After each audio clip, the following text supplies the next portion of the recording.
Hello guys, welcome to the daily market analysis video. मेरा नाम है अपूर्व। मैं डेली मार्केट एनालिसिस वीडियोस बनाता हूँ इंग्लिश में, ट्रेडिंग व्यू पे, हिंदी में, यूट्यूब पे। तो अपना एनालिसिस स्टार्ट करते हैं। टारगेट एम रखते हैं 60 लाइक्स का इस वीडियो पे and let's get right into the video. तो बात करें कुछ स्टॉक्स की, तो मैंने जो डिस्कस करे थे, टाइटन डिस्कस करा था मैंने 1 फेब को, फिर 28 फेब को, फिर 9 मार्च को, और अब प्रॉफिट बुकिंग डेज आ चुके हैं टाइटन के। यहाँ पे आप प्रॉफिट बुक कर सकते हो टाइटन में, या तो वेट कर सकते हो एक और मोमेंटम का। अगर एक और मोमेंटम ऊपर आ रहा है कल, देख सकते हो थोड़ा प्राइस एक्शन, ठीक है। या तो अपना ट्रेल कर सकते हो एसएल 2600 पे, 2600 पे अपना एसएल ट्रेल कर लो टाइटन पे। ट्रेंड पे प्रॉफिट बुक कर लो अपना, या फिर थोड़ा बहुत और मोमेंटम रह गया है स्टॉक में 4-5% का, अगर वो भी लेना है तो ले सकते हो, otherwise I would say book it out. Okay, 7-8% intraday बहुत होता है।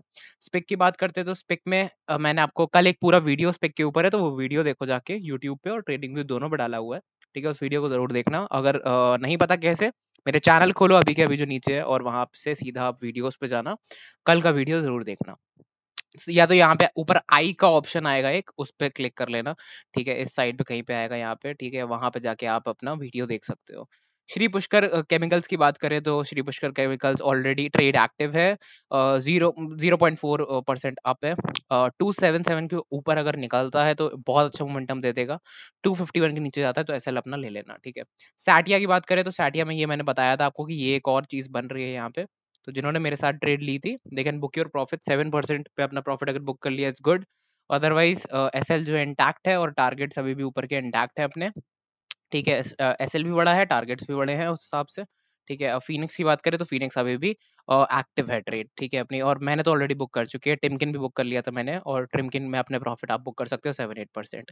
अब बात करते हैं कुछ ट्रेड्स की जो कि आपको इंट्राडे पे, स्विंग ट्रेडिंग पे हेल्प कर सकती है। तो ये आपकी पहली स्विंग ट्रेड है, पीएफसी। रीजन अगर देखोगे तो ऊपर की तरफ यहाँ पे एक अच्छा डिमांड सप्लाई जोन है। इस सप्लाई जोन को अगर मैं बनाऊं यहाँ पे, तो इस तरीके से बना सकता हूँ। और नीचे अगर देखा जाएगा तो ये आपका एक बियर ट्रैप सेटअप क्रिएट हो गया है। यहाँ से सपोर्ट लिया, सपोर्ट लिया, सपोर्ट लिया, और ब्रेक डाउन दिया। ब्रेकडाउन के बाद बहुत अच्छा अक्यूमुलेशन हुआ प्राइस का यहाँ पे, और उसके बाद यहाँ पे प्राइस नीचे से ऊपर आया, फ्लैग पैटर्न बनाया, ब्रेकआउट दिया है, ठीक है। तो कंटिन्यू हो सकता है पैटर्न यहाँ पे इन लेवल्स तक। अगर देखा जाए तो एक मदर बार भी थी, फिर ये एक इनसाइडर डे भी था यहाँ पे, और उसके बाद ये फाइनली ब्रेकआउट मिला है आपको, ठीक है। तो ये एक पहली चीज है इस स्विंग ट्रेड की एक्टिवेशन के लिए। चंबल फर्टिलाइजर, ये अपनी इंट्राडे ट्रेड होगी। कैसे? एक बड़ा मोमेंटम ऊपर साइड आया है, उसके बाद कंसोलिडेट मार रहा है, ठीक है। तो ऊपर के टारगेट्स देख सकते हो, ये स्विंग ट्रेडिंग के टारगेट्स भी हैं आपके, ठीक है। अगर 15 मिनट्स में मैं दिखाता हूँ, 15 मिनट्स पे स्टॉक क्या कर रहा है। स्टॉक अपना एक रेजिस्टेंस क्रिएट करता है, फिर उसे ब्रेक करता है, फिर उस पर सपोर्ट लेता है, फिर अपना रेजिस्टेंस क्रिएट करता है, उसे ब्रेक करता है, क्या कर सकता है, उस पर सपोर्ट लेके ब्रेक कर सकता है। तो अपनी एंट्री पॉइंट क्या होगी? इस सिमेट्रिकल ट्रायंगल जो बड़ा सा बन रहा है, नीचे फॉल करता है तो बाय नहीं करना है, इन लेवल्स पे बाय नहीं करना है स्टॉक को, और फॉल कर सकता है फिर तो, ठीक है। बट अगर इस लेवल पे, इस लेवल से टर्न करता है, या फिर यहीं से ही एक शूट अप कर देता है मोमेंटम, तो वहीं पे आपको एक एंट्री, अपनी पोजीशन क्रिएट करनी है, ठीक है, 15 मिनट्स पे। और 1% से 2% का अपना टारगेट रखना है, ठीक है। और अगर आप लोगों को अपना प्राइस एक्शन लगता है सही है, अगर ये स्टॉक इन लेवल्स पे ऐसे इस तरीके से स्टेबलाइज हो जाता है, तो हम वेट करेंगे, और स्टॉक का अबव लेवल्स आर 456, 485। तो इस इंट्राडे ट्रेड का प्रॉफिट बुक कर सकते हो, और फिर स्विंग ट्रेड एक इनिशिएट कर सकते हो उस पे, समझे? ये कर सकते हो। कोटक बैंक की बात करते हैं।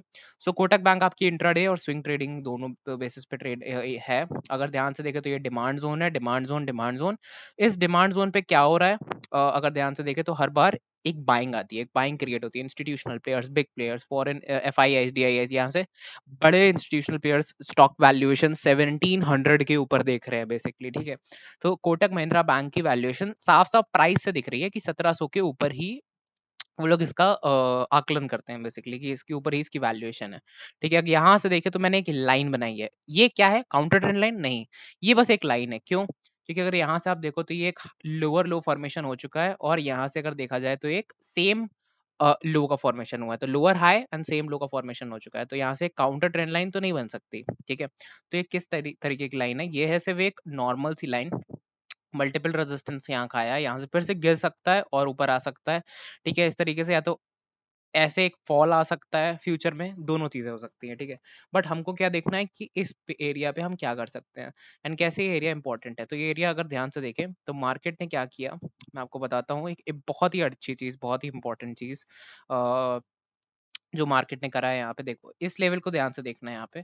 तो ये लेवल क्या है, ये एक रेजिस्टेंस है। जब भी कोटक महिंद्रा बैंक 15 मिनट की चार्ट पे इस एरिया पे आता था, लोग उसे सेल करते थे, अग्रेसिव सेलिंग यहाँ क्रिएट होती थी एंड स्टॉक फॉल कर जाता था। सेम क्या हुआ यहाँ पे, फिर से इस एरिया पे स्टॉक आया, बट इस बार उसे ब्रेकआउट दिया, ठीक है। कैसे मैं बोल सकता हूँ कि ये ब्रेकआउट है, क्योंकि स्टॉक पूरे दिन उसके ऊपर सस्टेन करके गया, ठीक है। तो अब हमारे पास एक क्लैरिटी है कि एक यू और फिर एक यू, ठीक है। तो डबल यू पैटर्न का ब्रेकआउट हुआ है 15 मिनट टाइम फ्रेम पे। तो कैसे ट्रेड लेनी है इस पे और क्या करना है उसके बारे में बात करते हैं। तो एक ब्रेकआउट मिल चुका है ट्रेड में। अगर आपको एक इस तरीके की कैंडल यहाँ पे दिखती है 15 मिनट 20 मिनट 15 मिनट 30 मिनट पे, ठीक है, तो अपना इंट्राडे टारगेट नंबर 1 जो है हम लोग ये लेंगे, ठीक है। ये अपना टारगेट नंबर 1 होगा और ये अपना टारगेट नंबर 2 होगा।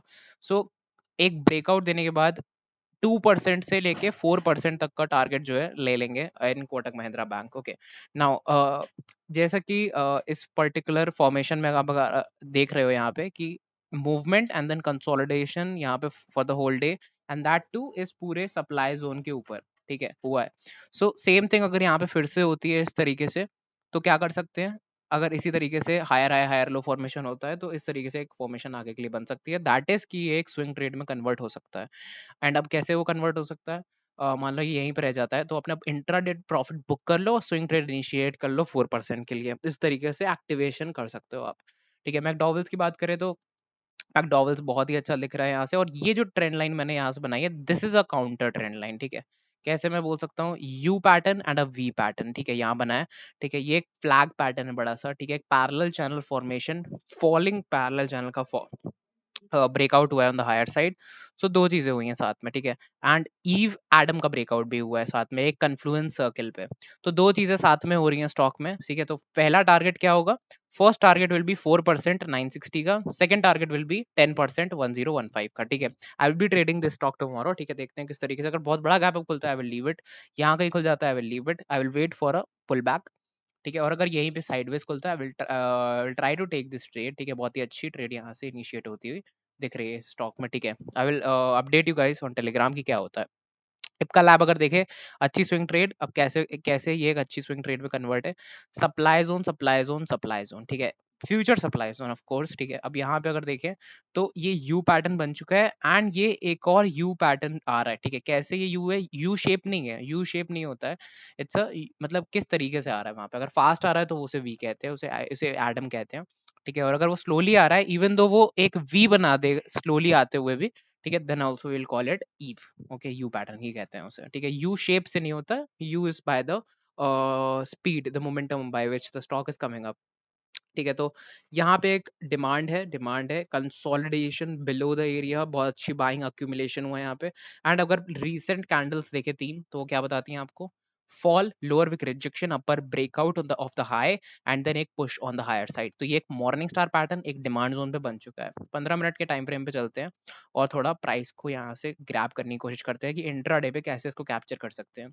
तो रेजिस्टेंस लिया ह्यूज रेड कैंडल रेजिस्टेंस, और ये इंपॉर्टेंट हो गया 0.1042 का, ठीक है। फिर एक मदर बार का ब्रेकडाउन होता है, नीचे के लिए फॉल हुआ, फिर यहाँ पे आके अक्यूमुलेशन हुआ प्राइस में, ऊपर निकला, इसके नीचे गया, फिर उसके ऊपर निकलने की कोशिश, बट यहाँ पे काफी एक तरीके से आप बोल सकते हो काफी लड़ाई चल रही है इस एरिया पे, बुल्स वर्सेस बियर्स की। तो मैं क्या कह सकता हूँ कि आप इस एरिया को इंपॉर्टेंट एरिया रखो, ठीक है। जैसे ये नीचे के लिए अगर ब्रेक डाउन होता है, ठीक है, तो आप सेल कर दो, सेल इपका लैब्स, ठीक है। इट्स नॉट अ कॉल, अपना एनालिसिस खुद जरूर करिएगा। और टारगेट्स हम नीचे के फर्स्ट टारगेट और सेकंड टारगेट के ले सकते हैं, 972 का एंड 997 के दो टारगेट्स अपने ले सकते हैं, अगर इस तरीके से आता है, क्योंकि यहीं से हमेशा सेल मिलता है इसे, ठीक है। नाउ अब क्या कर सकते हैं, अगर इस विक के ऊपर क्लोजिंग मिलती है, एक स्ट्रॉन्ग बॉडी क्लोजिंग मिलती है 15 मिनट की टाइम फ्रेम पे, तो हम यहाँ से एंट्री करेंगे 1%, 1.5%, 2% का टारगेट यहाँ से प्लान आउट करेंगे। एंड अगर वो, जैसा कि बाकी ट्रेड्स में भी रहा, कि अगर ये सस्टेन कर जाता है ऐसे, तो इस इंट्राडे ट्रेड को कन्वर्ट कर लेंगे स्विंग ट्रेड में and we will aim for 11 10 और फिर उसके ऊपर भी अगर ब्रेकआउट देता है तो ये बहुत ही ह्यूज ब्रेकआउट होगा। उस ब्रेकआउट का काफ़ी इंतज़ार मैं भी कर रहा हूँ, ठीक है? क्योंकि देन इपका लैब एक्यूमुलेटिव मतलब एक्यूमुलेशन किया जा सकता है स्टॉक उस टाइप का है। अगर यहाँ से एक ब्रेकआउट मिलता है तो ये डबल बॉटम का बहुत ह्यूज ब्रेकआउट होगा। टारगेट 7% एंड ऊपर 20% के भी आ सकते हैं फिर इपका लैब इसमें, ठीक है? तो that's it for this market analysis video. Bank Nifty के बारे में बात कर लेते हैं, ठीक है? और निफ्टी के बारे में थोड़ा-सा और 15 मिनट का, 15 मिनट का, 5 मिनट का टाइम फ्रेम के एनालिसिस मतलब एंट्री एग्जिट पॉइंट्स जो है वो डिस्कस करेंगे ऑन आर टेलीग्राम ओनली, ठीक है? वहीं पे डिस्कशन होगा सारा। तो ये गैप जो है रेजिस्टेंस दे रहा है, फिर एक ये क्या है, ये शोल्डर नंबर 1 बना, फिर ये फॉल इवन लोअर, ठीक है? फिर ये क्या बना, शोल्डर नंबर 2 बना बेसिकली एक टाइप से, ठीक है? अंदर आया, शोल्डर नंबर 2 बना इस तरीके से, ठीक है? फिर फॉल हुआ और फिर अब क्या हो सकता है, इस एरिया पे सपोर्ट लेके ऊपर जा सकता है, या तो डायरेक्ट ऊपर जा सकता है, ठीक है? या तो क्या हो सकता है, इस एरिया पे एक लोअर हाई बन के फिर फॉल हो सकता है। तो ये यही 3 चीज़ें तो हो सकती है, पॉसिबल यही 3 तो है। और अगर ट्रेंड ही नहीं हुई तो यहाँ से कंसोलिडेशन करता रहेगा। तो ये 4 चीज़ें हो सकती है बेसिकली। मैक्सिमम ये 4 चीज़ें हो सकती हैं, ठीक है? अब कल देखना है हमें इन चारों में से क्या होता है, ठीक है? अगर एक सेल मिलता है तो बड़ा अच्छा सेल मिलेगा। एक मतलब अच्छा कंसोलिडेशन नीचे के लिए मिलेगा। साइडवेज मार्केट जाती है तो बात करते हैं कि ऑप्शन सेलर्स किस तरीके से गेम प्ले कर सकते हैं। ऊपर जाता है तो ऑप्शन बायर्स देख सकते हैं कि किस तरीके से गैप फिलिंग प्ले कर सकते हैं इन बैंक निफ्टी। इन सब चीज़ों के बारे में डिस्कशन करेंगे कल रनिंग मार्केट में, ठीक है? निफ्टी के बारे में अगर बात करें तो सेम थिंग, एक फॉल आया, रिट्रेसमेंट आया, ठीक है? इन लेवल्स तक एक इवन लोअर फॉल आया, फिर रिट्रेसमेंट आया, फिर यहाँ पे फॉल आया, तो kind of a bookish, not so bookish inverted head and shoulder pattern create होता है एंड उसका यहाँ पे ब्रेकआउट भी मिल चुका है, ठीक है? फॉल आया, फिर कॉमन गैप से ब्रेकआउट होता है यहाँ पे एंड फिर यहाँ पे गुड कंसोलिडेशन एंड 1 आवर पे breakout and good common gap again created here on 1 hour time frame and फिर यहाँ 15 मिनट पे ब्रेकअवे गैप था एंड 1 आवर टाइम फ्रेम पे गुड कॉमन गैप, ओके? देखा जाए तो इस कंसोलिडेशन फेज पे है। अगर ये ऊपर निकलता है मार्केट यहाँ से तो गुड इजी 17,500 का टारगेट एंड देन 17,650 का टारगेट अचीवेबल इस तरीके से, ठीक है? और उसके बारे में बात करेंगे कैसे वो हम कैप्चर कर सकते हैं 15 मिनट के टाइम फ्रेम पे on my Telegram. Thank you so much, will meet you in the next video जो कि कल होगा। आई होप आपको कुछ एजुकेशनल कंटेंट मिला हो। इस वीडियो को शेयर करो उन लोगों तक जिनको एक्चुअली में शेयर मार्केट में, स्टॉक मार्केट में price action based reading chart खुद से सीखना है, बिकॉज खुद से करते हो तो ज्यादा बेटर रहता है, क्योंकि तुमने लॉस लिया, प्रॉफिट लिया, सब खुद करा, किसी और पर डिपेंड होके नहीं करा। थैंक यू सो मच, कल मिलते हैं अब नेक्स्ट वीडियो में।